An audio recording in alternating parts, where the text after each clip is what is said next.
یہی معاملہ حضرت حسین ابن علی رضی اللہ تعالی عنہما کا تھا. وہ بھی نہایت شجاع، نہایت جری، نہایت بہادر. انہوں نے بھی کہا کہ یہ غلط قیصر و کسریٰ کی روایت جو شروع ہو رہی ہے اسے ہم نے ریزسٹ کرنا ہے اور اسے ہم آگے نہیں چلنے دیں گے.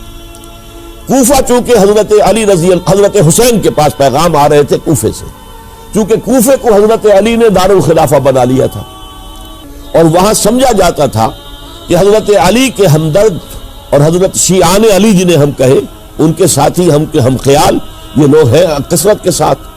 اور وہاں سے اب خطوط کا تانکا شروع ہو گیا، آپ یہاں آئیے، ہم بےتاب ہیں، آپ کا استقبال کریں گے، آپ کے ہاتھ پر بیعت کریں گے تاکہ یہ جو قیصر و کسریٰ کی سنت شروع ہو رہی ہے اس کو روکا جا سکے. وہ تانتا بنا ہوا ہے خطوط کا. تو حضرت حسین رضی اللہ تعالیٰ عنہ نے فیصلہ کر لیا کہ میں کوفے جاؤں گا. حضرت زبیر روکتے رہ گئے کہ نہیں، کوفیوں پر اعتماد نہ کیجیے، یہ زبانی کلامی ساتھ دیتے ہیں، جب ڈنڈا چلتا ہے تو پھر یہ ہٹ جاتے ہیں میدان سے، ان پر اعتماد نہ کریں آپ. ایک ایک کر کے بھیڑ چھٹتی چلی گئی اور صرف چند افراد رہ گئے اور اس کے نتیجے میں حضرت مسلم بن عقیل شہید کر دیے. بلکہ ایک شخص خانی نے انہیں پناہ دی تھی کوفے میں، ان کو بھی قتل کر دیا گیا، شہید کر دیا گیا. اس پر یہ ہے کہ انہوں نے ایک شخص کے ذریعے سے پیغام دیا قتل کیے جانے سے پہلے کہ دیکھو میرا تو وقت آ گیا ہے، میں تو اب قتل ہو جاؤں گا، شہید کر دیا جاؤں گا، تو میرا پیغام حسین تک پہنچا دو رضی اللہ تعالی عنہ کہ یہاں یہ بغاوت ہو گئی.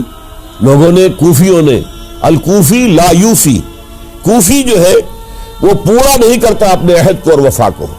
اس کا ایک ثبوت ہمیں مل گیا ہے، یہ سب کے سب منحرف ہو گئے بیعت سے. آپ جہاں تک آ گئے وہاں سے واپس چلے جائیے.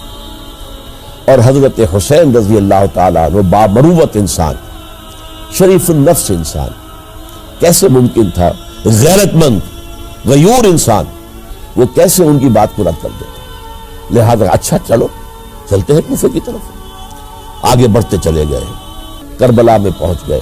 جو کچھ وہاں ہوا ہے پھر آپ کو معلوم ہے. یہ ہے 10 محرم الحرام سن 61 ہجری. کیا مطلب ہے؟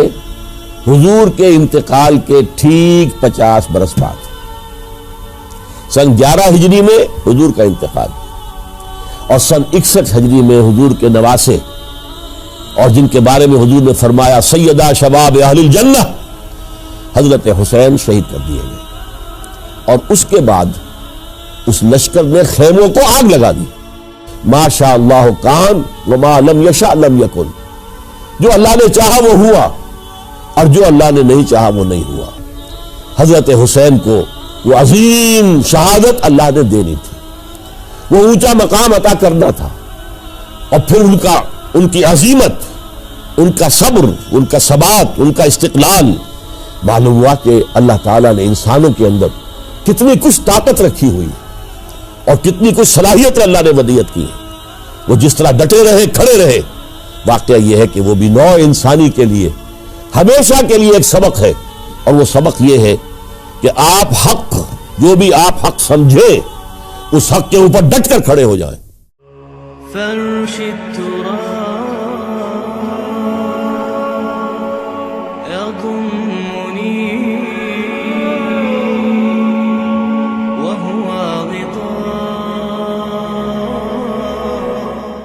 یہ نہیں ہونے دوں گا.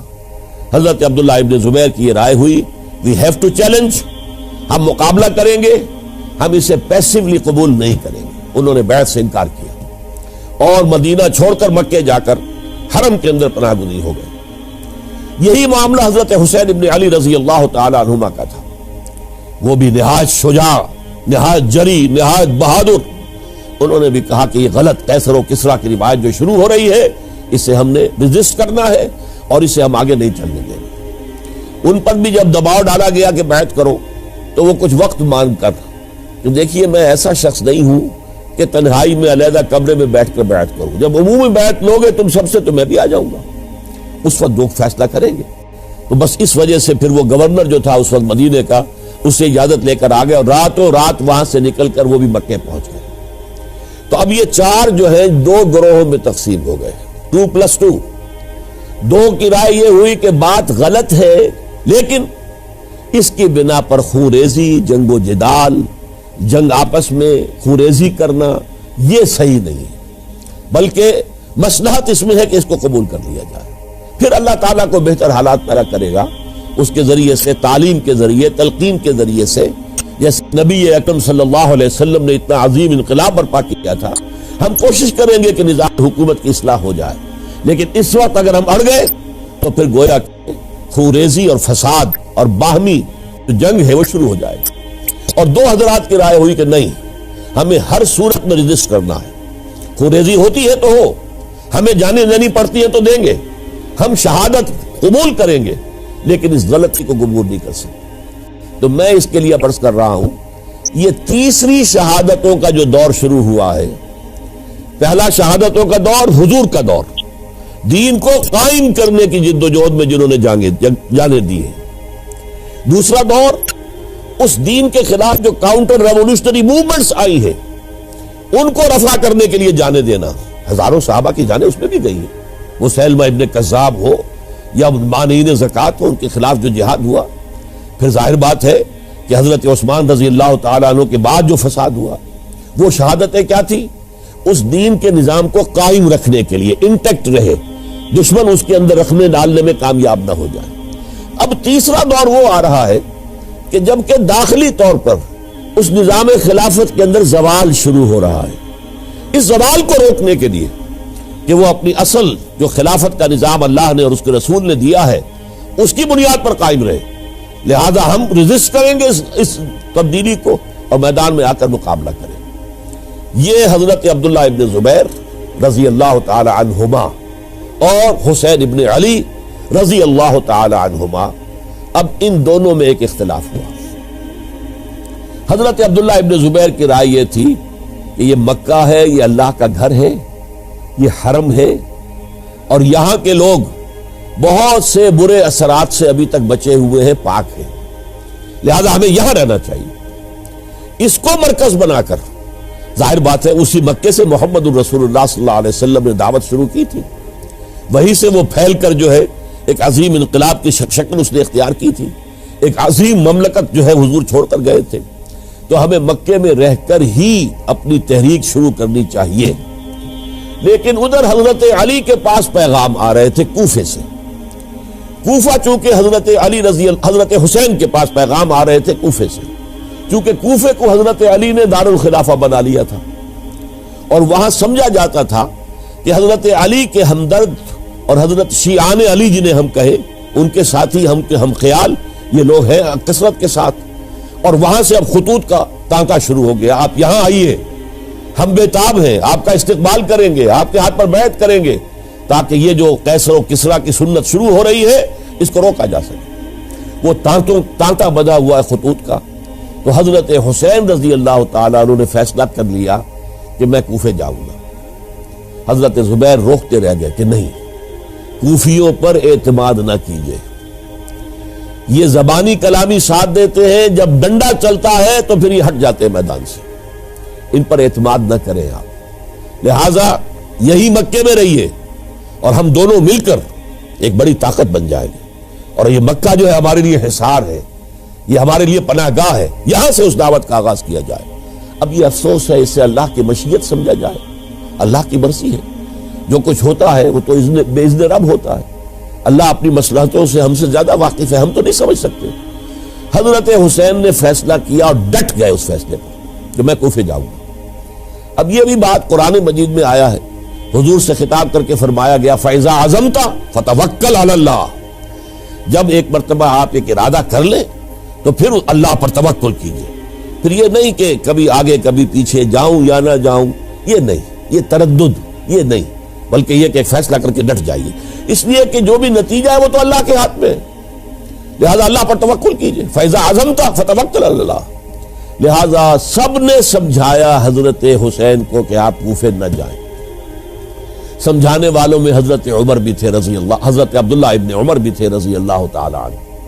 اگرچہ کوئی قرابت داری جو ہے قریبی نہیں تھی، لیکن بہرحال امت کی ایک شخصیت، عظیم شخصیت تھے. سمجھانے میں سب سے زیادہ زور صرف کیا ہے حضرت عبداللہ ابن عباس نے رضی اللہ تعالی عنہما. اور حضرت عبداللہ ابن عباس کون ہیں؟ ایک رشتے سے حضرت حسین کے چچا ہیں، ایک رشتے سے حضرت حسین کے نانا ہیں۔ کیوں؟ حضرت علی اور حضرت عبداللہ ابن عباس چچا زاد بھائی ہیں، عباس کے بیٹے، ابو طالب کے بیٹے، عباس اور ابو طالب بھائی ہیں۔ تو یہ فرسٹ کزن تھے حضرت علی اور عبداللہ ابن عباس رضی اللہ تعالی عنہ، لہذا انہوں نے جب کہا تو گویا کہ ایک چچا ایک بزرگ سمجھا رہا ہے۔ اور دوسرے رشتے سے حضور نانا تھے حضرت حسین کے، اور حضور بھی کزن تھے حضرت عبداللہ ابن عباس کے، چچا زاد بھائی ہیں۔ اس حوالے سے سمجھ لیجئے کہ حضور کے کزن نانا کے درجے میں آ گئے۔ تو یہ دو رشتے تھے حضرت عبداللہ ابن عباس کے، اور انہوں نے بڑی الہا و زاری کے ساتھ، بڑی اپنے مقام سے نیچے اتر کر خوشامد کی ہے، حسین خدا کے لیے بعد آ جاؤ، حسین خدا کے لیے بعد آ جاؤ، حسین اگر جانا ہی ہے تو اپنے بال بچوں کو لے کر نہ جاؤ۔ جس طریقے سے تمہارے باپ حضرت علی رضی اللہ تعالیٰ عنہ کو کوفہ کے اندر ذبح کر دیا گیا، کہیں ایسا نہ ہو کہ تمہیں بھی تمہارے بال بچوں کے سامنے ذبح کر دیا جائے، باز آ جاؤ۔ لیکن حضرت حسین اب اللہ کی طرف سے ان کے دل میں ایک ارادہ پختہ ہو چکا تھا، اور انہوں نے حضرت مسلم بن عقیل کو بھیجا تھا کہ جاؤ میری طرف سے کوفے والوں سے بیعت لے اور پھر مجھے اطلاع دو۔ وہ گئے، وہاں 12,000 افراد نے بیعت کر لی۔ اب ان کا خط آ گیا کہ یہاں تو فضا بالکل ہموار ہے، اتنے لوگوں نے بیعت کی ہے، باقی بھی جیسے ہی آپ سامنے آ جائیں گے سب بیعت کر لیں گے، لہذا یہاں پر ریزسٹنس کے لیے گویا کہ ہمارے پاس طاقت اس کوفے کے اندر بہت مضبوط طاقت ہوگی کہ ہم یزید کی حکومت کے خلاف ریزسٹ کر سکیں۔ اس کے بعد ہوا کیا؟ یزید نے عبید اللہ ابن زیاد کو گورنر بنا کر بھیج دیا۔ یہ شخص تھا بہت ڈنڈا چلانے والا، اس نے سختیاں شروع کی تو بہت سے لوگ اس بیعت سے تائب ہو گئے، لیکن مسلم بن عقیل وہ میدان میں آئے اور ان کے ساتھ ہزاروں آدمی آ گئے جنہوں نے بیعت کی تھی، ابھی تک بیعت پر قائم تھے، اور انہوں نے گورنر کے گھر کا گھیراؤ کر لیا۔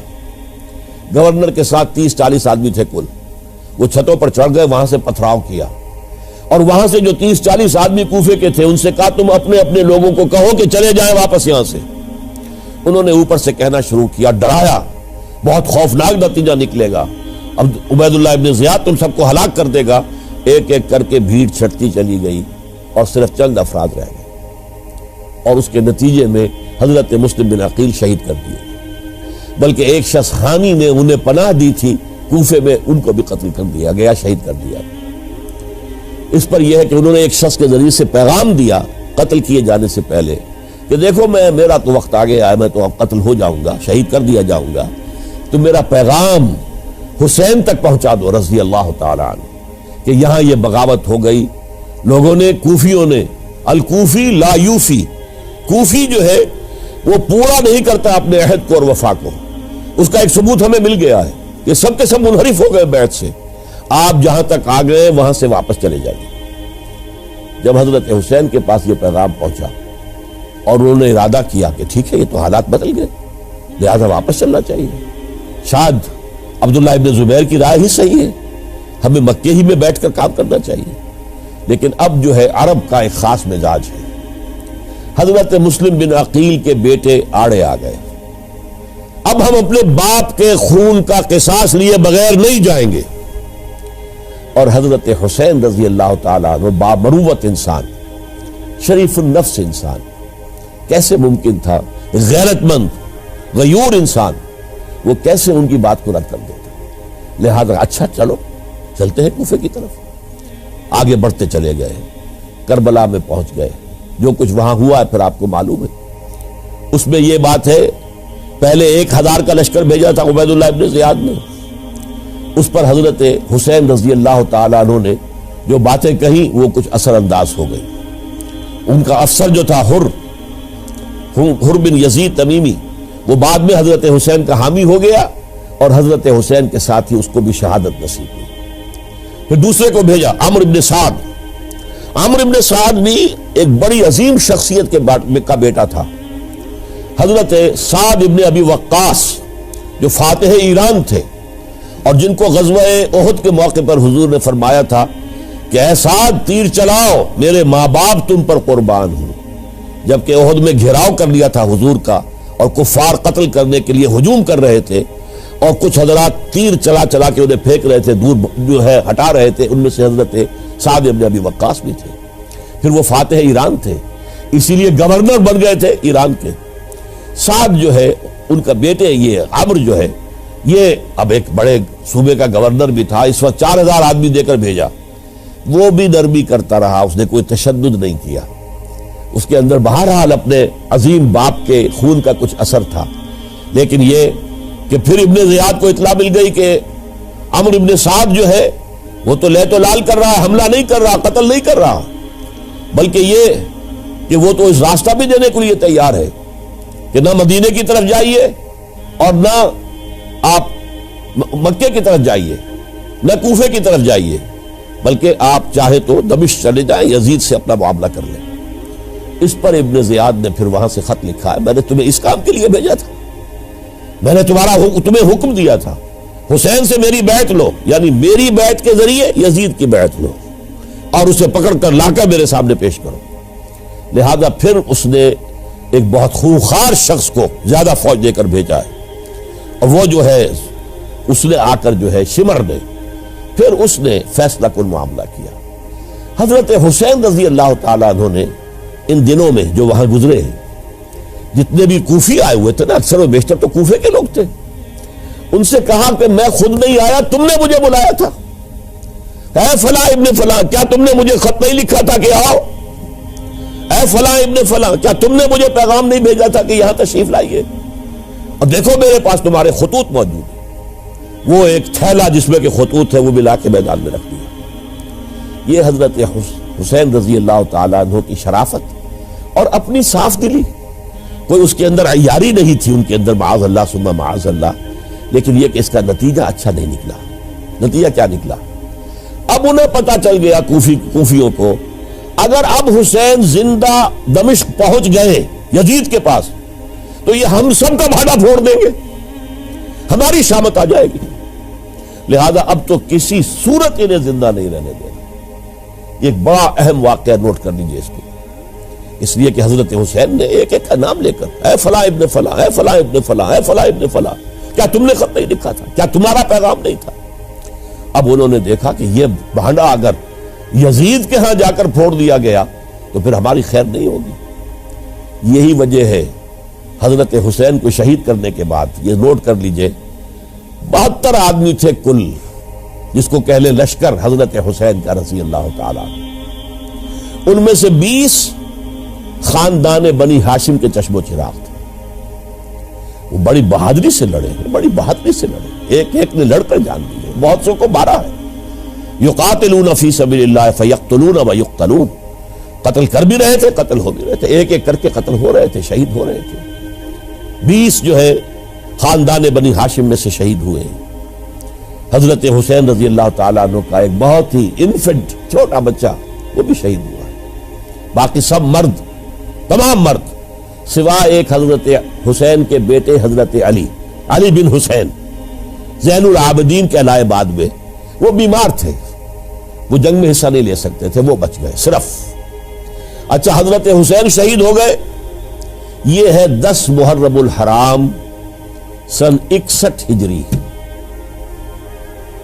کیا مطلب ہے؟ حضور کے انتقال کے ٹھیک 50 برس بعد، سن 11 ہجری میں حضور کا انتقال، اور سن 61 ہجری میں حضور کے نواسے، اور جن کے بارے میں حضور نے فرمایا سیدہ شباب اہل الجنہ، حضرت حسین شہید کر دیے گئے۔ اور اس کے بعد اس لشکر نے خیموں کو آگ لگا دی۔ یہاں نکتہ سمجھ لیجیے، آگ کیوں لگائی؟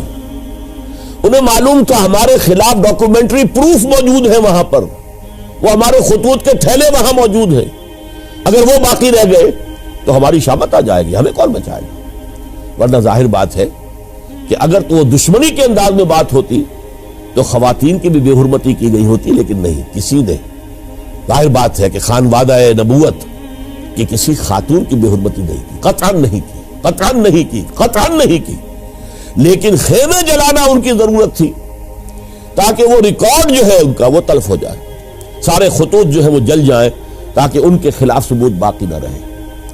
یہ عظیم سانحہ کربلا ہے۔ اب چونکہ یہ ہماری تاریخ کے ان واقعات میں سے ہے جس پر بہت کچھ اختلافات ہیں، مختلف گروہوں کی تعبیرات بہت مختلف ہیں۔ ایک طرف اہل تشیع کا اپنا بیان ہے، دوسری طرف اہل سنت کا ایک اجماعی بیان ہے، تیسری طرف کچھ ایسے لوگ پیدا ہو گئے ہیں جو حضرت حسین رضی اللہ تعالیٰ عنہ پر الزام لگا رہے ہیں اہل سنت میں سے کہ وہ تو حکومت کے طالب تھے، اقتدار کے خواہش مند تھے، واجب القتل تھے۔ معاذ اللہ ثم معاذ اللہ ثم معاذ اللہ۔ حضرت حسین اگرچہ صغار صحابہ میں سے تھے، یعنی حضور کی حیات طیبہ میں ابھی چھوٹے بچے تھے، لیکن ان کا شمار صحابہ میں ہے۔ اور پھر یہ وہ شخص ہے جو حضور کی گود میں کھیلا ہے، یہ وہ ہے جو حضور کے شانوں کے اوپر جس نے سواری کی ہے۔ علامہ اقبال نے جیسے حضرت اسماعیل کے لیے کہا ہے کہ وہ فیضان نظر تھا یا کہ مکتب کی کرامت تھی، سکھائے کس نے اسماعیل کو آداب فرزندی۔ ظاہر بات ہے حضرت اسماعیل کسی اسکول اور مدرسے دارالعلوم میں پڑھے نہیں تھے کہ وہاں پتہ چلتا کہ والد کا حق کیا ہے۔ یہ فیضان نصر تھا، ابراہیم کی نگاہ کا یہ فیضان تھا کہ بیٹے کے اندر وہ جذبہ پیدا ہوا کہ یا ابت افعل ما تؤمر، ابا جان جو خواب آپ دیکھ رہے ہیں اور جو حکم آپ کو اس خواب کے ذریعے مل رہا آپ کر گزریے، ستجدنی انشاءاللہ من الصابرین۔ تو اسماعیل کا معاملہ اگر یہ تھا فیضان نظر سے، تو حضرت اسماعیل تو حضرت ابراہیم کے پاس زیادہ رہے بھی نہیں، وہ تو مکے میں رہے۔ حضرت عثمان جو حضرت ابراہیم تو شام میں رہتے تھے، کبھی کبھی آ جاتے تھے، بس اس سے زیادہ معاملہ نہیں تھا۔ وہ فیضان نظر حضرت اسماعیل کو تھا، تو حضور صلی اللہ علیہ وسلم کا فیضان نظر کتنا ہوگا اس کا آپ اندازہ کیجئے۔ یہ کوئی جنگ اقتدار نہیں تھی، معاذ اللہ ثم معاذ اللہ ثم معاذ اللہ، بلکہ انہوں نے اپنا ایک فرض منصب بھی سمجھا ہے کہ میرے نانا کا لایا ہوا نظام اور اس کے اصول اب ٹوٹ رہے ہیں۔ جیسے حضرت ابوبکر کا قول میں نے آج بھی آپ کو سنایا، ایبدل الدین وانا حی، کیا دین میں ترمیم اور تنسیخ کی جائے گی، دین کی باتوں کو بدل دیا جائے گا جبکہ میں ابھی زندہ ہوں۔ اسی طریقے سے گویا کہ زبان حال سے حضرت حسین اور عبداللہ ابن زبیر رضی اللہ تعالی عنہم ان دونوں نے یہ فیصلہ کیا کہ ہم روکیں گے اس کو۔ آپ اختلاف کر سکتے ہیں کہ حضرت حسین کی رائے صحیح تھی یا حضرت عبداللہ ابن عباس کی رائے صحیح تھی، یہ کہہ سکتے ہیں آپ، لیکن کسی کی نیت پر حملہ نہیں کر سکتے۔ اسی طریقے سے بعض لوگ جو ہے حضرت عبداللہ ابن عباس، عبداللہ ابن عمر، ان کی نیتوں پر حملہ کرتے، ان کو تو یزید نے دولت سے خرید لیا تھا، معاذ اللہ ثم معاذ اللہ ثم معاذ اللہ۔ یہ دونوں جلیل القدر صحابہ ہیں، یہ تو صغار صحابہ میں سے نہیں ہیں، یہ جوان تھے پورے حضور کے زمانے میں، جنگوں میں حصہ لیا ہے۔ حضرت عبداللہ ابن عمر نے، عبداللہ ابن عباس نے رضی اللہ تعالیٰ عنہما، انہیں کوئی رقم نہیں خرید سکتی تھی، کوئی دولت نہیں خرید سکتی تھی، جو رائے انہوں نے قائم کی اور دیانتاً قائم کی۔ اور ہمارے ہاں اصول یہ ہے کہ جب کوئی نئی صورتحال پیدا ہو جائے اور اجتہاد کی ضرورت پیش آ جائے اور پوری کوشش کر کے مجتہد اجتہاد کر رہا ہے، تو اگر اسے غلطی بھی ہو جائے، مجتہد مخطی خطا کار، اس کو بھی اکیرا ثواب ملتا ہے، اور مجتہد مصیب وہ مجتہد کے جس کی رائے صحیح، جس کا فیصلہ صحیح ہے، اسے دوہرا ثواب ملتا ہے۔ تو ان کے مابین ایک اختلاف رائے کا ہوا، اجتہاد کا ہوا۔ آیا یہ غلطی اتنی بڑی ہے کہ امت میں تفرقہ پیدا کیا جائے، امن و امان کو برباد کیا جائے، خوریزی کا بازار گرم کیا جائے، یا نہیں؟ دو کی رائے یہ ہوئی، ان کی مخلصانہ رائے تھی، ان کی دیانت دارانہ رائے تھی، ہم ان کی نیت پر حملہ نہیں کر سکتے، آپ اختلاف کرنا چاہے تو کیجیے۔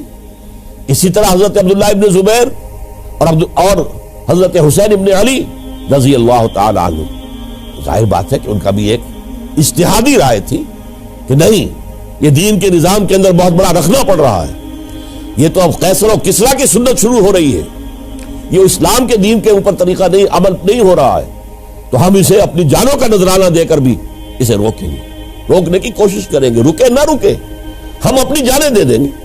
یہ بھی دیانت دارانہ رائے تھی، مخلصانہ رائے تھی، ان کی نیت پر کوئی حملہ کم سے کم اہل سنت والجماعت میں سے کسی شخص کو حق نہیں ہے اس لیے کہ اہل سنت والجماعت کا کہنا یہ ہے الصحابۃ کلہم عدول، صحابہ جتنے بھی ہیں وہ سب کے سب عدول ہیں، ان میں بدنیتی نہیں آ سکتی، خطا ہو سکتی ہے۔ اہل سنت کے نزدیک معصومیت خاصہ نبوت ہے، نبوت ختم ہو گئی محمد رسول اللہ صلی اللہ علیہ وسلم پر، آپ کے بعد معصوم کوئی نہیں، ابو بکر بھی معصوم نہیں، عمر بھی معصوم نہیں، عثمان بھی معصوم نہیں، علی بھی معصوم نہیں رضی اللہ تعالیٰ عنہ اجمعین۔ تو معصوم کون ہوگا؟ عبداللہ ابن عباس بھی معصوم نہیں، عبداللہ ابن زبیر بھی جو ہے معصوم نہیں، حسین ابن علی بھی معصوم نہیں، اسی طریقے سے عبداللہ ابن عمر، عبداللہ ابن زبیر کوئی معصوم نہیں۔ انہوں نے اپنی رائے قائم کی ہے، اس پر عمل کیا ہے دیانت دارانہ سنسیریٹی کے ساتھ، اور ان کے لیے اللہ تعالیٰ کے ہاں ہر طرح کا اجر و ثواب ہے سب کے لیے۔ حضرت عبداللہ ابن زبیر کی رائے اس اعتبار سے بہتر ثابت ہوئی، انہوں نے مکے میں پھر حکومت قائم کی، 9 برس تک ان کی حکومت قائم رہی، بنو امیہ ختم نہیں کر سکے اسے، سن 73 میں جا کر ان کی شہادت ہوئی ہے۔ اور ایک مرحلہ تو وہ بھی آیا تھا کہ شام اور مصر کی دونوں صوبے جو ہیں وہ بھی ان کے تحت آ گئے تھے۔ تو واقعہ یہ ہے کہ اگرچہ حضور نے ہمیں منع کیا ہے کہ کبھی یہ نہ کہا کرو کہ ایسا ہوتا تو ایسا ہو جاتا، نہیں، جو ہوا اللہ کی مرضی سے ہوا، اللہ کے اذن سے ہوا۔ حدیث کے الفاظ ہیں ان کلمۃ اللہ تفتح عمل الشیطان، یہ جو لو کاش یہ ہو جاتا، کاش یوں ہو جاتا تو بڑے اچھے نتیجے نکلتے، یہاں سے شیطان کا عمل شروع ہو جاتا ہے۔ ورنہ واقعہ یہ ہے کہ دل سے یہ بات نکلتی ہے، اگر حضرت حسین اور عبداللہ ابن زبیر یکجا ہو جاتے اور مکے کو اپنا مرکز بنا کر جو عظیم مقصد انہوں نے اپنے سامنے رکھا تھا کہ یہ جو روایت غلط آ رہی ہے اسلام کے دینی سیاسی نظام کے اندر، اس کو ہم روکیں گے، تو اللہ تعالیٰ انہیں کامیابی عطا فرما دیتا۔ لیکن یہ پھر ہم کہیں گے ما شاء اللہ کان وما لم یشاء لم یکن، جو اللہ نے چاہا وہ ہوا اور جو اللہ نے نہیں چاہا وہ نہیں ہوا۔ حضرت حسین کو وہ عظیم شہادت اللہ نے دینی تھی، وہ اونچا مقام عطا کرنا تھا، اور پھر ان کی عظیمت، ان کا صبر، ان کا ثبات، ان کا استقلال، معلوم ہوا کہ اللہ تعالیٰ نے انسانوں کے اندر کتنی کچھ طاقت رکھی ہوئی ہے اور کتنی کچھ صلاحیتیں اللہ نے ودیعت کی ہیں۔ وہ جس طرح ڈٹے رہے، کھڑے رہے، واقعہ یہ ہے کہ وہ بھی نوع انسانی کے لیے ہمیشہ کے لیے ایک سبق ہے، اور وہ سبق یہ ہے کہ آپ حق، جو بھی آپ حق سمجھیں اس حق کے اوپر ڈٹ کر کھڑے ہو جائیں، اور اس میں پرواہ نہ کیجئے کہ آپ کی نفری کم ہے یا آپ کے ساتھ تعداد زیادہ، کوئی خیال نہ کیجئے، اس کے فکر نہ کیجئے کہ حالات ادھر ہیں یا ادھر ہیں، حالات سازگار آپ کے دشمن کے ساتھ ہیں یا آپ کے ساتھ ہے، کوئی فکر نہ کیجئے۔ حق ہے، اس کا ساتھ دینا لازم ہے، اس کے لیے جان دے دینا یہ سب سے بڑی کامیابی ہے۔ وَلَا تَقُولُوا لِمَن يُقْتَلُ فِي سَبِيلِ اللَّهِ أَمْوَاتٌ، ہرگز نہ کہنا ان کو جو اللہ کی راہ میں قتل ہو جائیں کہ وہ مردہ ہیں، بل احیاء، وہ تو زندہ ہیں، وَلَٰكِن لَا تَشْعُرُونَ، یہ تمہیں شعور نہیں ہے۔ وَلَنَبْلُوَنَّكُمْ، اب یہ تمام مسلمانوں سے خطاب ہو رہا ہے، ہم تمہیں لازماً آزمائیں گے، بِشَيْءٍ مِّنَ الْخَوْفِ، خوف سے، وَالْجُوعِ، اور بھوک اور فقر و فاقے سے۔ حضرت حسین اور ان کے ساتھیوں کو پیاس کے ذریعے سے آزمایا گیا، حالانکہ دریا دور نہیں ہے لیکن پانی بند کر دیا گیا، کیسی کیسی شدت اور کیسے کیسے سخت حالات کا سامنا کیا، لیکن جھکے نہیں، گردن نہیں جھکی، ڈٹے رہے اپنے موقف کے اوپر۔ وَلَنَبْلُوَنَّكُمْ بِشَيْءٍ مِّنَ الْخَوْفِ وَالْجُوعِ وَنَقْصٍ مِّنَ الْأَمْوَالِ وَالْأَنفُسِ وَالثَّمَرَاتِ، اور ہم تمہیں جانی اور مالی نقصانات کے ذریعے سے آزمائیں گے۔ وَبَشِّرِ الصَّابِرِينَ، اور اے نبی بشارت دے دیجئے صبر کرنے والوں، الَّذِينَ إِذَا أَصَابَتْهُمْ مُصِيبَةٌ، وہ کہ جن کو اگر کوئی مصیبت آئے، ان پر نازل ہو جائے، قالوا، تو وہ کہیں گے اِنَّا لِلَّهِ وَإِنَّا إِلَيْهِ رَاجِعُونَ، ہم اللہ ہی کے ہیں، اللہ ہی کی طرف ہمیں لوٹ جانا ہے۔ أُولَئِكَ عَلَيْهِمْ صَلَوَاتٌ مِّن رَّبِّهِمْ وَرَحْمَةٌ، یہ ہیں وہ جن پر ان کے رب کی طرف سے صلوات ہے، درود ہے اور رحمت ہے، وَأُولَئِكَ هُمُ الْمُهْتَدُونَ، اور یہی ہدایت یافتہ ہے۔ اللہم ربنا اجعلنا منہم، اللہم ربنا اجعلنا منہم، میرے اور آپ کے لیے سبق یہ ہے، صرف حضرت حسین کا کوئی دن منا لینا یہ نہیں، ٹھیک ہے، یاد تازہ کیجئے، بہت اچھی بات ہے، لیکن اس کا نتیجہ یہ نکلنا چاہیے کہ اگر حضرت حسین نے اپنی ہی نہیں، اپنے خاندان کی، اپنے اعزاء و اقربا کی، اپنے ساتھیوں کی جانوں کی قربانی پیش کر دی حق کے لیے، تو ہمیں بھی فیصلہ اور سبق یہ لینا چاہیے کہ ہمیں حق کا ساتھ دینا ہے، ہر شے بعد آباد، چاہے اس کے نتائج کچھ بھی نکلے۔ اقول قولی ھذا واستغفر اللہ لی ولکم ولسائر المسلمین والمسلمات۔